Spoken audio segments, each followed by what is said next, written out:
El mundo está entrando en una nueva etapa de tensión geopolítica. Las alianzas cambian, los conflictos se intensifican y Medio Oriente vuelve a colocarse en el centro del tablero mundial.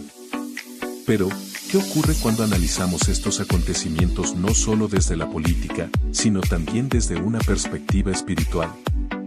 ¿Es posible que algunos de los eventos que hoy vemos en las noticias tengan una dimensión más profunda dentro de la historia humana? Hoy en la Realpolitik analizamos un tema fascinante y desafiante: el tablero profético del conflicto en Irán. Bienvenidos a la Realpolitik. Hablemos claro.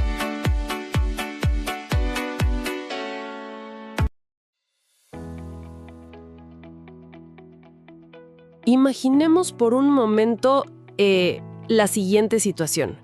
Estamos viendo un partido de fútbol muy importante. Un clásico, digamos. Exacto, un clásico.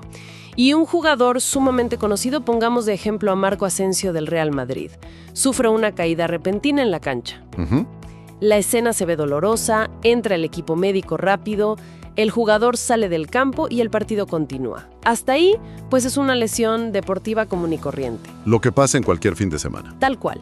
Sin embargo, un par de horas más tarde, las redes sociales estallan con una noticia de última hora afirmando que este jugador ha fallecido. ¡Wow! Así de rápido. Una imagen que fue sacada completamente de contexto, compartida miles de veces, y se convierte de pronto en una supuesta tragedia absoluta que muchos dan por cierta antes siquiera de verificar. Es el pan de cada día hoy en redes. Y vamos a desempacar esto hoy porque, curiosamente, precisamente con esta anécdota tan peculiar sobre la desinformación, arranca el documento que vamos a analizar en la inmersión profunda de hoy. Es un punto de partida fascinante. Lo es. El orador de nuestra fuente utiliza este ejemplo para ilustrar el caos absoluto y esta especie de neblina de confusión en la que navegamos actualmente al consumir información. Y la verdad es que funciona perfecto para la tarea monumental que tenemos por delante en esta sesión. Definitivamente.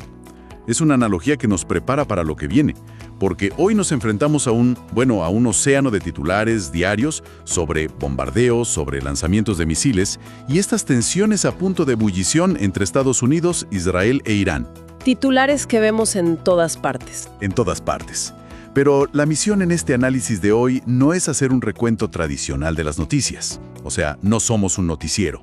El objetivo es observar este inmenso tablero de ajedrez geopolítico a través de un lente muy específico que plantea nuestro material base. Un lente bastante único, diría yo. Sí, es la intersección exacta entre la estrategia militar moderna en el Medio Oriente y, escuchen bien, la escatología cristiana, es decir, el estudio bíblico de las profecías del fin de los tiempos. Y todo esto basándonos en una extensa exposición del Dr. Armando Alducín, que es el autor de la fuente que estamos desglosando. Así es. Ahora bien, antes de sumergirnos en la interpretación de todos estos textos milenarios, creo que es crucial establecer una regla clara para quienes nos acompañan hoy. Una regla de oro para este análisis, absolutamente necesaria. Totalmente necesaria. Nuestro propósito hoy no es, bajo ninguna circunstancia, validar una postura política específica ni respaldar o rechazar una doctrina religiosa. Claro, mantenemos total neutralidad. Exacto. El material que estamos examinando contiene posturas teológicas e ideológicas muy marcadas, tanto sobre el Islam como sobre el cristianismo y la política internacional. Y nuestro trabajo aquí es estrictamente analítico. Estrictamente. Vamos a desempacar cómo este documento en particular interpreta la guerra en el Medio Oriente utilizando pasajes de la Biblia como marco de referencia. La relevancia de este ejercicio para nuestra audiencia radica en un punto fundamental. ¿Cuál sería ese punto para alguien que recién nos sintoniza? Comprender el Medio Oriente requiere mucho más que saber dónde están los pozos de petróleo o, no sé, cuántos misiles tiene cada país. Requiere entender las profundas narrativas teológicas que, según expone la fuente, dictan las motivaciones y las acciones de millones de personas y gobiernos enteros. Esa es la clave. Es intentar ponerse las gafas con las que ciertos actores ven el mundo. Y aquí es donde el documento entra de lleno en la geopolítica regional, poniendo el reflector directamente sobre Irán. el gran protagonista del texto. Sí, el texto hace un recorrido histórico argumentando que desde su transformación en una república islámica por allá en 1979, el Estado iraní ha funcionado como el principal arquitecto y financiador de varios grupos armados. Grupos que operan en toda la región. Exacto. Se enumera específicamente a agrupaciones como Hamas, Hezbollah en el Líbano y los hutíes en Yemen. El planteamiento es que Irán ha diseñado una estrategia de contención y ataque operando a través de estos brazos armados durante décadas. Para mantener el conflicto fuera de sus propias fronteras, supongo. Precisamente eso argumenta la fuente. Pero si llevamos ese análisis táctico a un nivel más profundo... Ahí es donde se pone interesante, porque la fuente no se queda únicamente en la estrategia militar de usar a terceros. El documento profundiza en la teología que, según el expositor, es el verdadero motor de esta maquinaria. El núcleo del asunto. Hay un segmento muy detallado dedicado a analizar la mentalidad predominante en la rama chiita del Islam, que es la fuerza política rectora en Irán. Según esta exposición, existe una creencia fundamental en la figura del Mahdi. El Mahdi. Para dar un poco de contexto a quienes nos escuchan, ¿cómo define el texto a esta figura? Bueno, en esta vertiente teológica específica, el Mahdi es el 12º imán. Es una figura mesiánica que está oculta y que debe regresar para instaurar un orden mundial islámico. Pero el punto neurálgico que subraya el documento es cómo se logra ese regreso. ¿Y cómo se logra, según ellos? Desde esta perspectiva extrema, el caos mundial no es un efecto secundario indeseable de la guerra.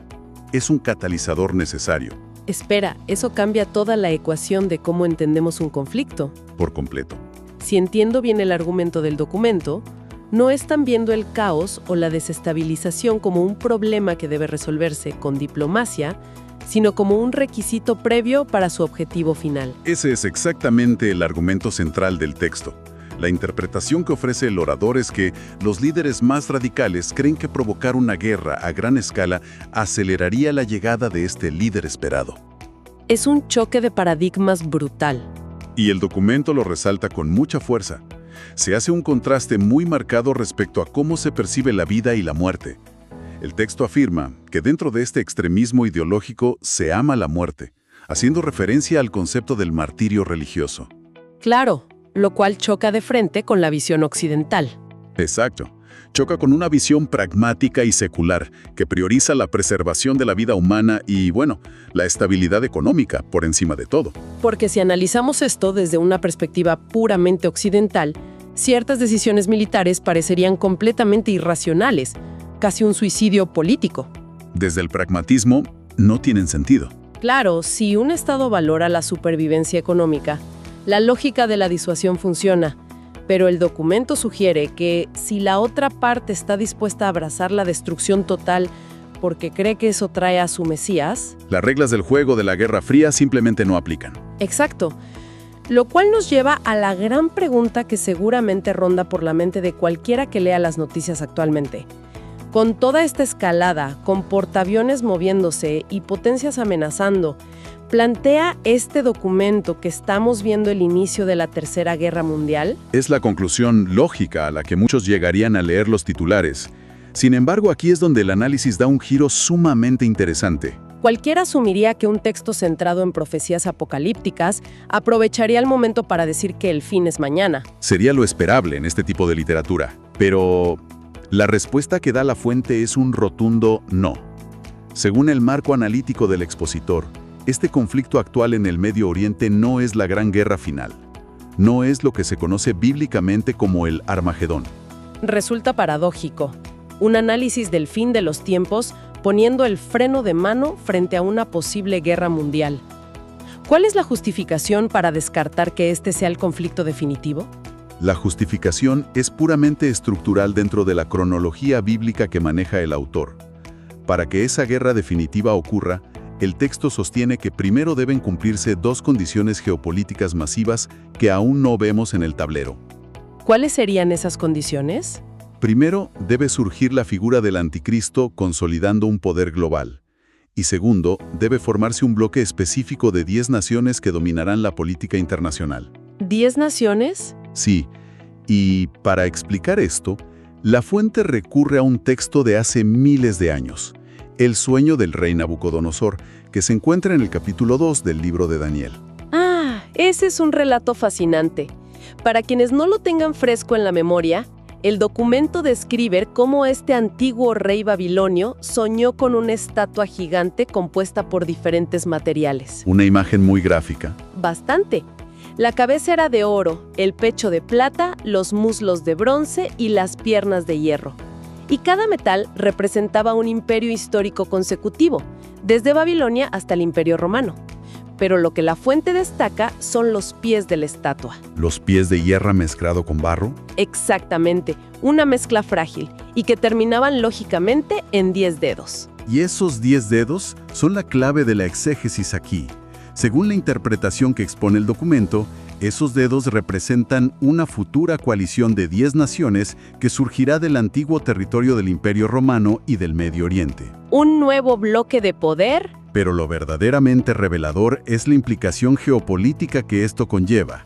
Para que este nuevo bloque tome el control absoluto, las superpotencias hegemónicas de nuestra era actual tendrían que perder su protagonismo casi por completo. Estamos hablando de potencias como Estados Unidos, Rusia y China. Correcto. El argumento es que no puede haber un nuevo orden mundial centralizado en el Medio Oriente si Washington o Pekín siguen dictando las reglas. Por lo tanto, bajo esta óptica, las guerras y crisis actuales son simplemente el proceso de desgaste necesario para debilitar estas potencias. Entonces, si seguimos esta línea interpretativa, no estamos viendo la jugada del jaque mate. Todavía no. Es apenas la reorganización de las piezas más pesadas del tablero para dejar un vacío de poder. Ahora, hablando de los actores y del tablero, el documento hace una transición muy interesante. Pasa de estas macroestructuras globales a una realidad mucho más terrenal y demográfica dentro del propio Irán. Un cambio de enfoque muy necesario. Y debo decir que presenta datos que rompen por completo con el estereotipo de un país monolítico y fanatizado que a veces vemos en los noticieros. Así es. Esa distinción entre la cúpula gobernante y la población civil es un pilar en la exposición del orador. La fuente detalla que Irán es una nación inmensa, con unos 90 millones de habitantes. Un país enorme. Pero el análisis afirma que una abrumadora mayoría, calculada en unos 60 millones de personas, está completamente en contra de su propio gobierno y de las políticas extremistas. 2/3 de la población. Exacto. El gran problema, subraya el documento, es que esta población civil se encuentra totalmente desarmada y bajo un control estricto. Lo cual añade una capa de tragedia humana a toda esta tensión geopolítica. Pero el dato que realmente me hizo detener la lectura, el que más me sorprendió, es un reporte que menciona la fuente sobre la demografía religiosa. Es un dato estadístico fascinante. A pesar de estar bajo un régimen teocrático islámico sumamente estricto, el documento afirma que Irán ostenta actualmente el crecimiento poblacional de cristianos más rápido de todo el mundo. Es algo que muy poca gente sabe. Estamos hablando de una tasa de crecimiento estimada en un 20% anual. Y según el texto, este fenómeno clandestino está siendo impulsado principalmente por generaciones de jóvenes. Jóvenes que, a puerta cerrada, oran por la paz y por una transformación interna de su nación. Es un contraste que desafía muchas suposiciones occidentales. Y es precisamente esta población joven, este movimiento espiritual subterráneo, lo que sirve como puente para conectar la realidad moderna con otra profecía antigua. El momento de la revelación en el texto, diría yo. Exactamente. Aquí la exposición se centra en el libro de Jeremías, capítulo 49, un texto escrito hace más de 2500 años sobre una región llamada Elam. Elam. El ejercicio que hace el orador, al superponer el mapa del mundo antiguo con la topografía estratégica actual, es verdaderamente meticuloso. Para dar un poco de contexto geográfico, la fuente explica que el antiguo territorio de Elam corresponde hoy en día a la región suroccidental y suroriental de la actual nación de Irán, justo en la costa del Golfo Pérsico. En lo que hoy es la provincia de Juzestán y la región de Bushehr. Así es. Y la pregunta del millón que plantea el análisis es, ¿qué hay construido exactamente en esa zona geográfica hoy en día? Una pregunta crítica. Y la respuesta que da el expositor es el complejo del reactor nuclear de Bushehr. Un punto de infraestructura que cambia toda la escala del análisis. El documento señala que este complejo alberga las instalaciones más grandes de centrifugadoras de uranio 235 del país. Uranio enriquecido. Exacto. Vale la pena hacer un pequeño paréntesis técnico aquí. El uranio que se encuentra en la naturaleza es mayormente uranio 238, el cual nos sirve para una reacción en cadena explosiva. Se necesita procesarlo. Para crear armamento nuclear, se necesita separar y concentrar el isótopo uranio 235. Las centrifugadoras que menciona el texto hacen exactamente ese trabajo. Estamos hablando de la zona cero del potencial nuclear iraní. Bélica. ¿Y cómo interpretan el arco hoy? La interpretación que propone el documento es que el arco en la antigüedad era el arma de largo alcance, por excelencia, la forma de proyectar poder a distancia. En el contexto moderno, la fuente argumenta que este arco de Elam representa el vasto arsenal de misiles balísticos de Irán. Una correlación que cobra muchísima relevancia si observamos los eventos recientes. El texto hace hincapié en que Irán ha lanzado recientemente miles de misiles, destacando que esta es la primera vez desde la Revolución del 79 que Israel es atacado de manera directa, desde el propio suelo iraní. Exacto, no a través de la red de grupos intermediarios que mencionamos al inicio. Al interpretar el texto bíblico, el orador sugiere que la destrucción de este arco profetizado implicaría la neutralización de esta capacidad balística. Pero la exégesis no se detiene en los misiles. El análisis avanza hacia las consecuencias de lo que ocurriría si se ataca a esa región específica de Bushehr, que es donde se pone bastante sombrío. El pasaje de Jeremías continúa diciendo que los habitantes de Elam serán esparcidos por los 4 vientos, y que no habrá nación a donde no lleguen fugitivos de ese lugar. Y aquí es donde la interpretación del documento adquiere un tono bastante alarmante. Sí, porque el orador interpreta esa dispersión a través de un lente de desastre ambiental y nuclear. El planteamiento es el siguiente. Si las instalaciones nucleares de Bushehr sufrieran un bombardeo táctico preventivo, las consecuencias no se limitarían a simples escombros militares. ¿A qué nivel de desastre apunta la fuente? La fuente argumenta que un ataque exitoso a los reactores desataría una crisis de radiación masiva, comparable o incluso superior a la tragedia de Chernobyl, contaminando severamente el Golfo Pérsico. Una catástrofe ecológica a gran escala. Absolutamente. Y este nivel de desastre radiactivo forzaría inevitablemente un éxodo masivo y desesperado, dispersando a gran parte de la población iraní hacia diversas partes del mundo para huir de la radiación. ¿Buscando refugio? Esta es la forma en que el documento explica cómo se cumpliría la profecía de ser aventados a los 4 vientos. Es una forma muy cruda de visualizar cómo el lenguaje poético o apocalíptico de la antigüedad podría estar describiendo las consecuencias mecánicas de la fisión nuclear moderna. Es una lectura muy literal de los textos. Y para cerrar el ciclo de esta profecía sobre Elam, el documento regresa al dato demográfico que mencionamos antes, sobre la población cristiana en Irán. El pasaje bíblico concluye con una afirmación donde Dios dice que pondrá su trono en Elam. Una frase cargada de simbolismo. El expositor rechaza la idea de que esto se refiere a un trono físico o a una conquista militar extranjera. En su lugar, conecta esta frase directamente con ese crecimiento del 20% anual en la población cristiana juvenil del que hablábamos. El movimiento clandestino.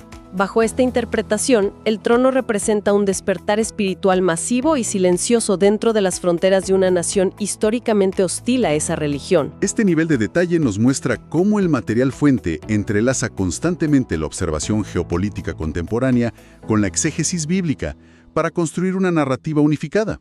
Una narrativa que intenta abarcar todos los frentes. Pero el análisis va más allá de superponer mapas antiguos con los modernos.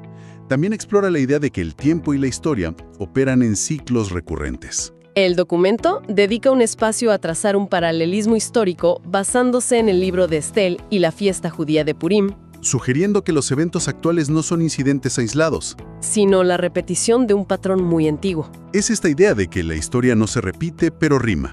El texto nos transporta hace unos 2500 años, durante la época del Imperio Persa, geográficamente en la misma región del actual Irán. El mismo escenario. Relata la historia de un alto funcionario llamado Amán, quien orquestó un complot legal para exterminar a todo el pueblo judío del imperio.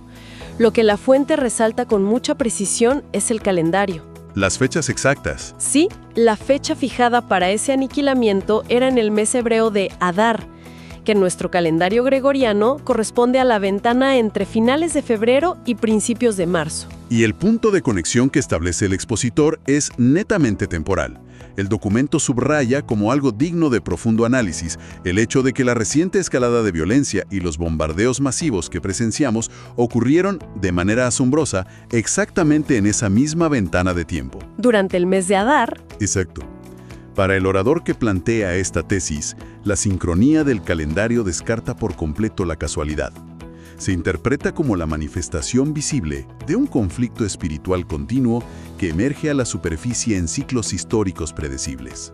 Y es precisamente este concepto de un conflicto milenario continuo lo que sirve de plataforma para introducir la pieza final de este análisis. Y quizá la más compleja de todo este rompecabezas escatológico. La identidad y el ascenso de la figura del anticristo.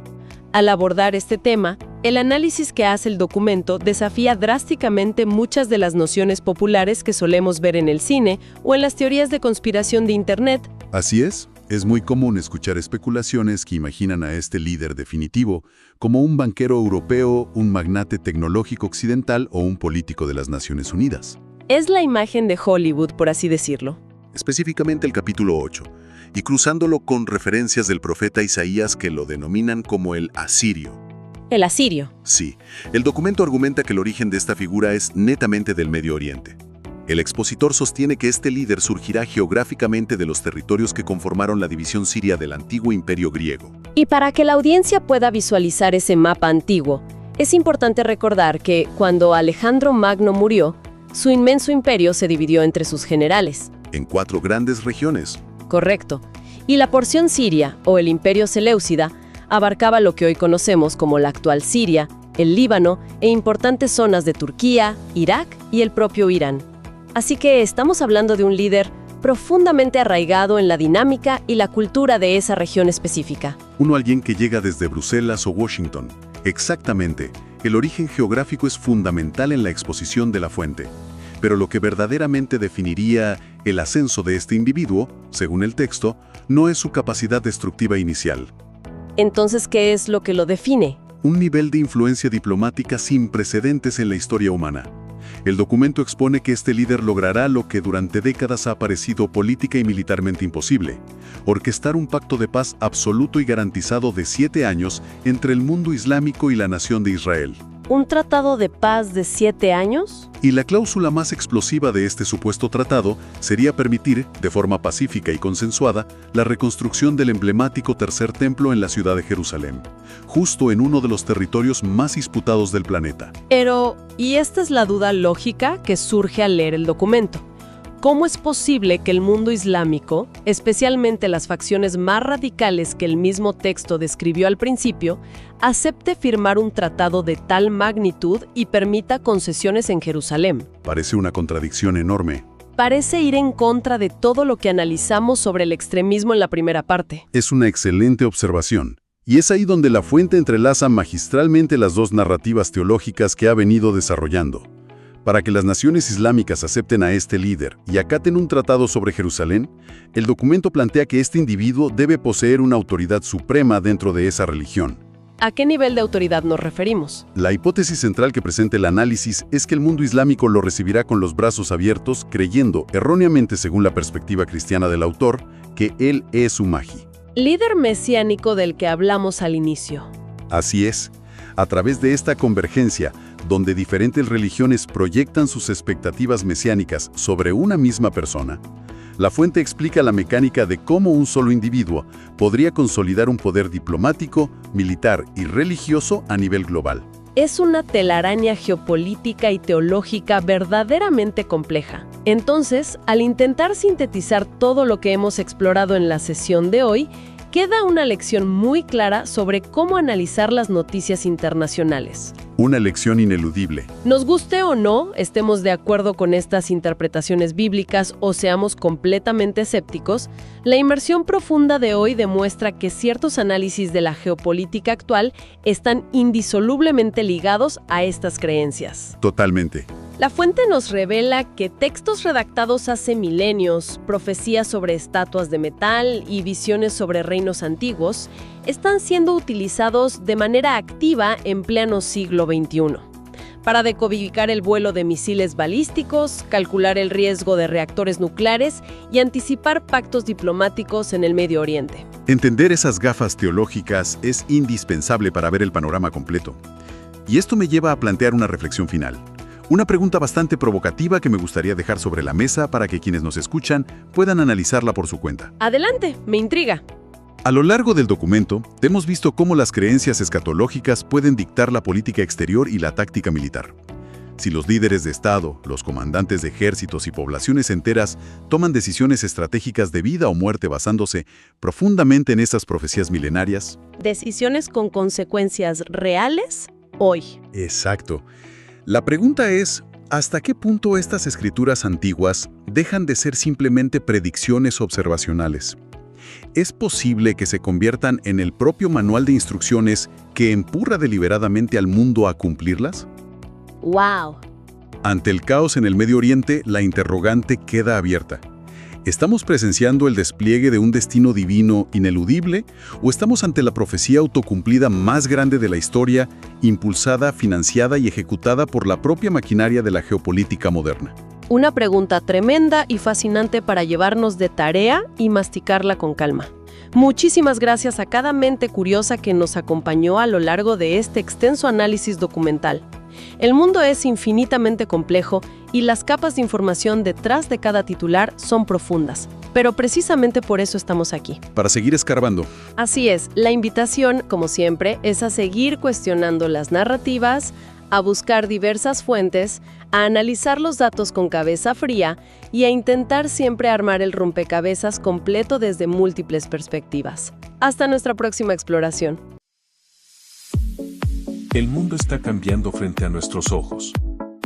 Los conflictos, las alianzas y las tensiones geopolíticas que vemos hoy no son simples acontecimientos aislados, forman parte de un tablero mucho más amplio que define el rumbo de la historia. Para quienes observamos estos eventos desde una perspectiva espiritual, cada acontecimiento también nos invita a reflexionar, a discernir y a mantenernos firmes en la fe. En la Realpolitik seguiremos analizando la política internacional, la geopolítica y los acontecimientos globales desde una mirada estratégica y también espiritual. Gracias por acompañarnos. Esto fue la Realpolitik. Hablemos claro.